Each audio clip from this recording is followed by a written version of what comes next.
What kind of crazy are you?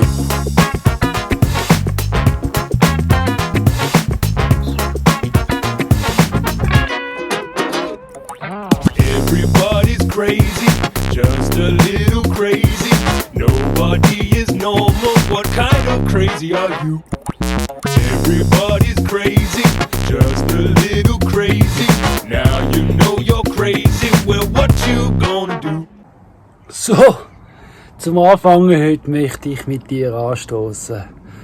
Weil heute habe ich wieder mal etwas, wie soll man dem sagen, ein Meilenstein. Ich habe heute die Anmeldung unterschrieben für die Bauernausbildung, also die Landwirtsausbildung. Schau mal, das ist das Formular. What you gonna do? What you gonna do? Die habe ich heute ausgefüllt, abgegeben, die Fotos. Oh, die Fotos apropos. Schau mal, das bin ich, das wird auf meinen neuen Lehrlingsausweis drauf sein. Hey, so einen hübschen Filter. So einen guten Filter für ihn, hat auch Freude. Wir haben beide voll Kaffee, nicht anstoßen. Darum fangen wir heute ein Video an. Es gibt nicht viel, aber es gibt ja viel Verschiedenes. Viel Teich und Neben. Aber das willst du jetzt dann gerade sehen. Viel Spaß beim Schauen und willkommen in Dresden. Da hat es auch einen Budi heim, also einen baldigen. Ha! Hallo zusammen!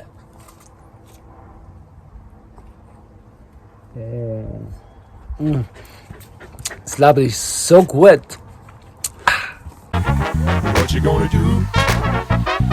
Das eine, was ich machen will, du siehst da ganz viel, das ist ein altes eingestürztes Gebäude mit ganz viel Moschee, Balken und so.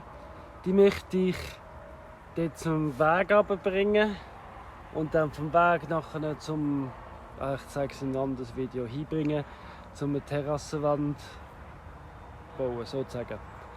Ja, aber da, die werden wir mit Seilen irgendwie müssen abschleichen, rausbringen, ja. Ja, und dann sieht man nachher, was für eine Ruine da unten ist. Und man kann nicht anfangen, auch hier aufräumen mit der Zeit. Da rein könnt ihr einen Hühnerstall machen, in dem einfach in die Vierecke rein. Aber ja, weit aber müssen wir nicht. Und eben, dann müssen wir von da aus runter zum Weg. Und du siehst, dort hinten, wo da hinten, ja, zeig's dir gerade. You gonna do?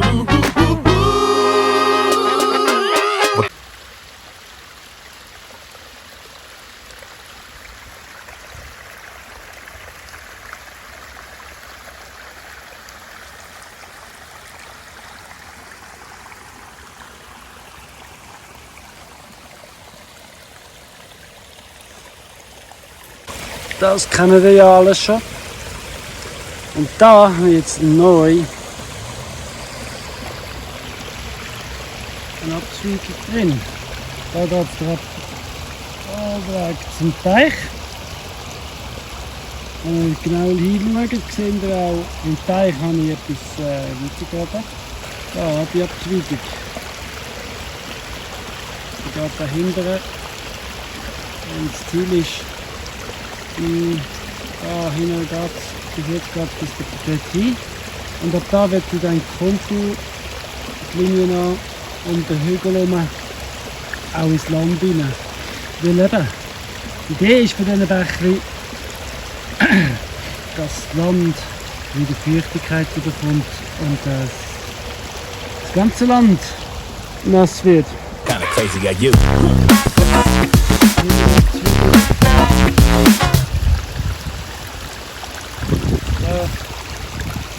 Immer wieder in kleinen Speicher. Das ist alles schon längst nicht. Ich jetzt da weiter. So hat der Baum immer Wasser. Die beiden Nussbäume. Und dann geht es weiter, wie gesagt. Ja, das ist der Baum, den wir jetzt die andere Seite gesehen haben. Jetzt kommt es hier durch. Da ab. Ja. Und jetzt, wo ich gerade jetzt da stehe, seht ihr, da gibt es nochmal einen Teich. Wo ich jetzt bin, fragst du dich. Also das gibt es einen Teich. Also einfach einen kleinen wieder Auffangbecken verzögern. Und ja, wo bin ich?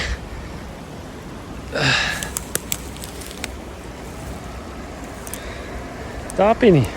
Und siehst du, der Hang jetzt da, der ist trocken.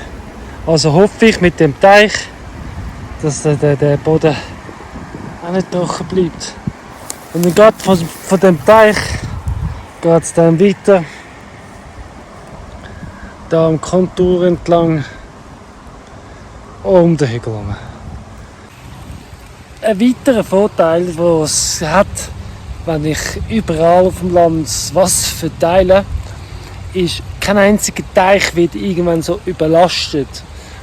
Also das ist meine Theorie, das ist meine Hoffnung, meine Gedanken. Und das verteilt sich schön. Das Wasser verteilt sich schön gleichmäßig über das Land. Der Druck verteilt sich gleichmäßig über das Land. Und auch wenn es mal Hochwasser gibt oder viel Regen und viel Wasser, all die Bächli, all die Swales, alles am Konturen entlang, das haltet die Erosion auf. Das ist Schutz. Dann gibt es nochmal einen Schutzfaktor und das ist Feuerschutz. Bei so trockener Boden, wenn es brennen, Gott verbietet, dann wäre das alles Zünder. Aber wenn überall kleine Wasserwege drin sind und kleine Teiche und überall halten, dann ist das nicht so trocken und nicht so Zünder. Und man kann, ja, je nachdem, so einen grossen Teich wie der australische Teich, kann man vielleicht sogar noch einen Kübel Wasser rausnehmen zum Löschen oder keine Ahnung. Auf jeden Fall sind das Feuerschutzgedanken auch dahinter.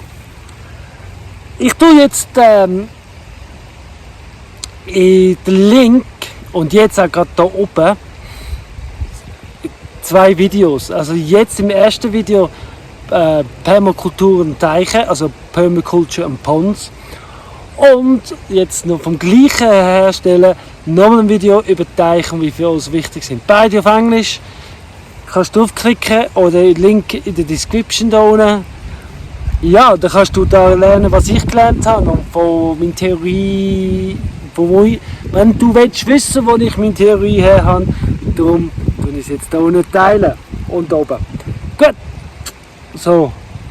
Und ja, hey, das Wasser muss verteilt werden. Ein Nachteil, ich habe schon gemerkt, jetzt von da oben fließt schon weniger in den unteren beiden Teiche rein. Also es fühlt sich langsamer oder hat eher abgegeben. Das heisst, es kommt nicht mehr so viel rein, wie rausgeht. Und so regelt sich das mit der Zeit ganz von allein.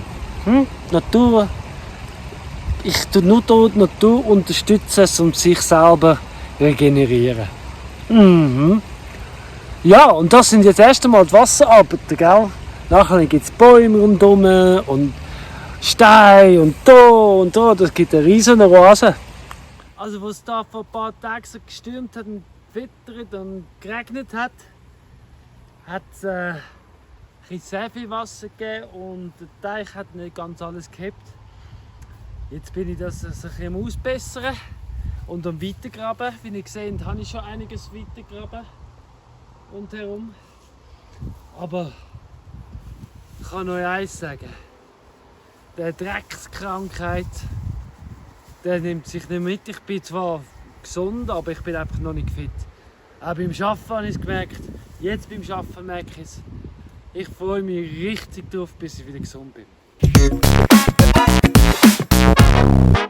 What kind of crazy are you?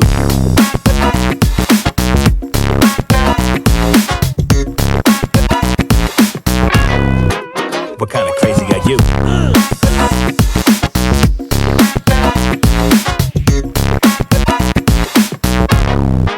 What kind of crazy are you?